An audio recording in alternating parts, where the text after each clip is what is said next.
20 Seeking God in creatures.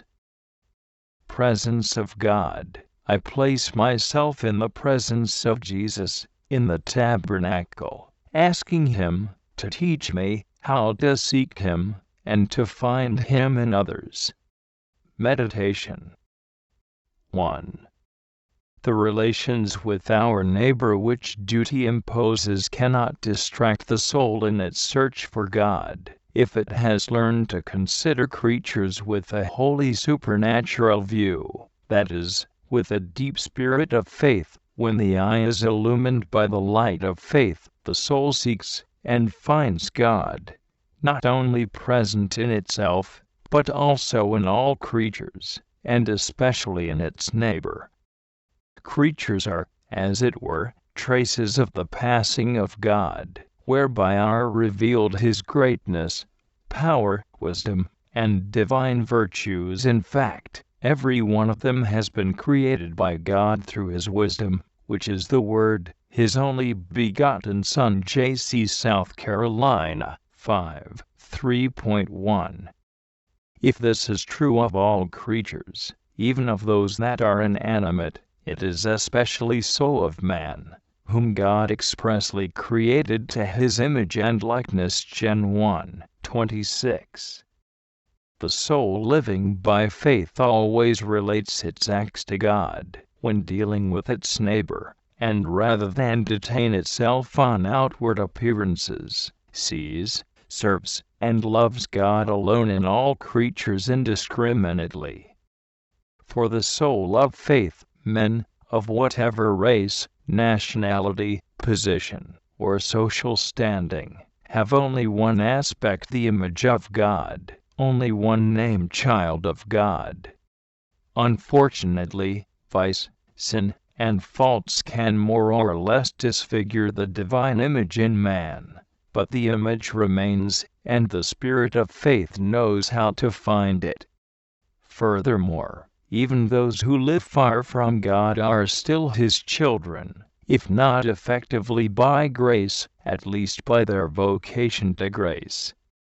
In other words, they too are always capable of being elevated to a supernatural state.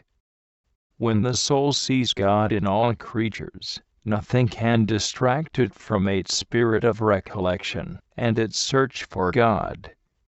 2. Only when our relations with our neighbor remain on a purely human level can they disturb our interior recollection in various ways.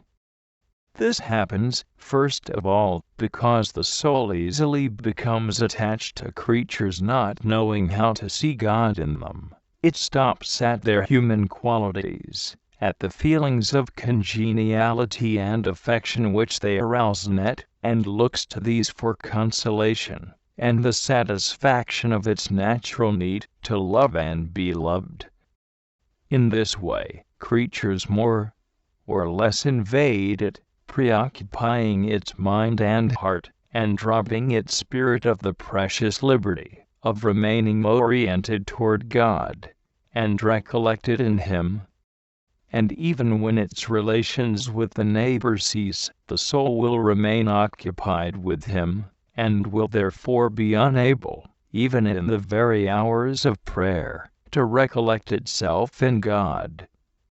Furthermore, if we see in creatures only human persons, who disturb us with their requests and needs, who often besiege us from morning till night, not giving us a moment's rest or peace, who irritate us by their faults, when we see creatures in this manner, our relations with them, although required by our duties, will weary and bore us, and we shall often be tempted to evade them, even under the pretext of defending our interior recollection. When, on the other hand, the soul is fixed in the simple glance of faith, every creature is for you to messenger from God. It brings God to the soul, and takes the soul to Him. Thus, through visible creatures, the soul goes to the invisible God, and speaks familiarly with Him. Colloquy. O Lord, how I want to learn to see you and recognize you in every creature. You have created all men to your image and likeness, all therefore bear your impression, your mark. Teach me not to stop at human appearances, which might allure my heart, making it give to a simple creature that affection which, in virtue of my consecration, should be reserved for you alone, O my God. Whenever my glance and my heart stop at creatures, and look for satisfaction, contentment, and understanding in them, I get lost, distracted, and tormented.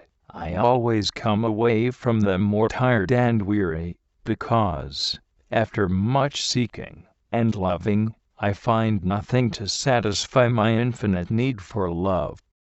Yes, vertical bar no, that as long as I do not look upon creatures with that simple, profound glance of faith which enables me to find you in all of them, O my God, to deal with them even when duty requires it will always be an obstacle and an impediment to my interior recollection. O my God, grant me the single eye mentioned in the Gospel, that eye which can pierce through exterior appearances, and fix its gaze on that divine mark which you yourself have imprinted on every man.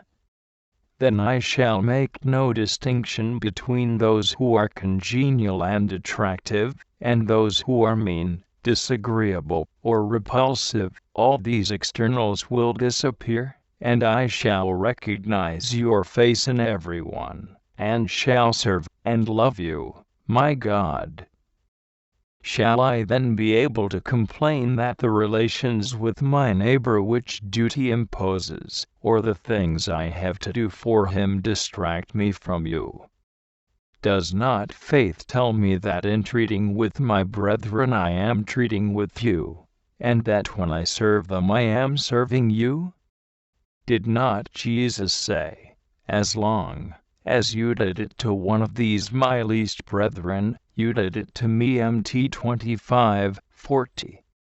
You dwell in the soul of everyone who is in the state of grace, just as you dwell in mine, and if, unfortunately, all men are not in the state of grace, all are capable of receiving grace, all are the objects of your merciful love, all are called, by vocation, to be temples of the blessed Trinity. Then, O Lord, if I wish to seek you within myself, why do I not seek you also in my brethren? O my God, purify my sight which is so easily deceived by human appearances, and make it capable of discovering you, and finding you, in every creature.